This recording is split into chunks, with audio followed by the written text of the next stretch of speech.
Ce week-end, donc, c'est le salon du bien-être à Caen, l'occasion de faire un gros plan sur une plante, entre autres choses, hein, mais sur une plante aux nombreuses vertus. Les vertus que l'on connaît, puis il y a celles qu'on ne connaît pas, l'aloe vera. C'est d'abord, c'est joli à regarder. Ouais, c'est une plante qui pousse à l'état sauvage dans le sud de l'Europe, dans beaucoup de régions tropicales et subtropicales. La plante la plus reconnue pour ses vertus, c'est l'aloe vera, parce qu'il y a plusieurs types d'aloès. Et bien, l'aloe vera, c'est celle qui a le plus de vertus. Et on le connaît depuis la nuit des temps. 5000 ans, on sait que déjà les onguents à base d'aloe, ça soignait les brûlures. Et bien, aujourd'hui, on sait que les vitamines qui sont contenues dans la pulpe d'aloe sont truffées de vitamines, de minéraux, 80 nutriments, vitamine A, vitamine B1, B2, etc. Il y a même du calcium et du chlore à l'intérieur, du fer, du zinc. En fait, c'est une mine d'or, l'aloe vera. Oui, mais enfin, ne la prenez pas comme ça. Il faut attendre qu'il y a des gens très bien qui la synthétisent. Alors, tout est dans la pulpe, en fait, d'aloe vera, qui est connue depuis très, très longtemps. Et on s'est rendu compte aujourd'hui que cette pulpe d'aloe permet de stimuler, en fait, nos défenses immunitaires et de lutter contre les micro-organismes qui nous dérangent au niveau intestinal. Et bien justement, ce n'est plus du tout pour la peau.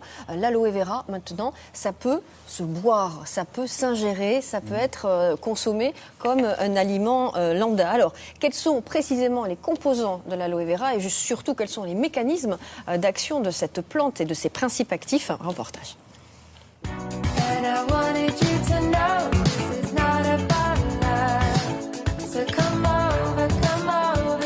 L'aloe vera, c'est une plante médicinale.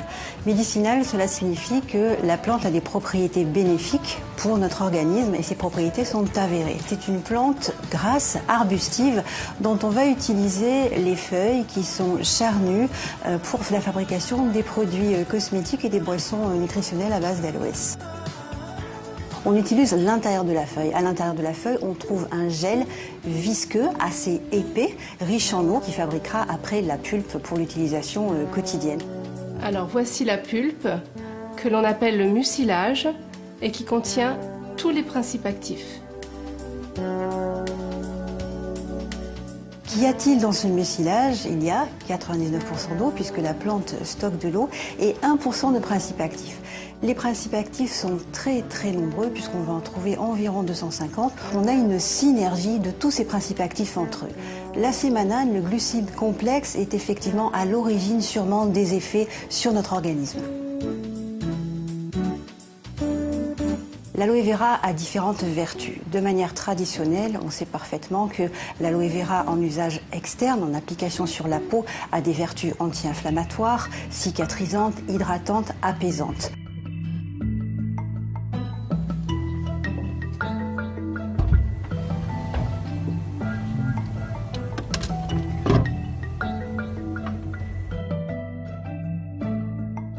En usage interne, nous avons certains résultats d'études cliniques qui sont intéressants et qui nous montrent par exemple que le syndrome du côlon irritable peut être apaisé par la prise quotidienne d'aloe vera. La même chose pour des ulcères digestifs qui vont être cicatrisés beaucoup plus rapidement. On peut dire donc que l'aloe vera en usage interne est anti-inflammatoire, stimule les défenses naturelles. On va aussi avoir un effet anti-fatigue, donc c'est vraiment un booster de santé. L'aloe vera, en complément alimentaire buvable, reste un complément alimentaire. Ce n'est pas un médicament. Donc effectivement, on y restera dans le conseil quotidien avec apport de bien-être. Formidable, ça. Magique. Alors, première remarque, à la télévision, vous avez vu, il y a des caméras dans les réfrigérateurs. Dans les réfrigérateurs. Ça, il n'y a que chez nous qu'il y a ça. C'est bon aussi pour les affections musculo-squelettiques, comme l'arthrose, paraît-il, et le diabète et même l'asthme. Ça stimule en fait les défenses immunitaires. Donc voilà, à la place du petit jaune à 17h. Un petit jaune? Un petit jus d'aloe vera. Hein, c'est pas le pas même mal. objet, hein. Ouais, mais nous, on fait la promotion de la santé à la télé. Ah bon, pardon. Bah oui.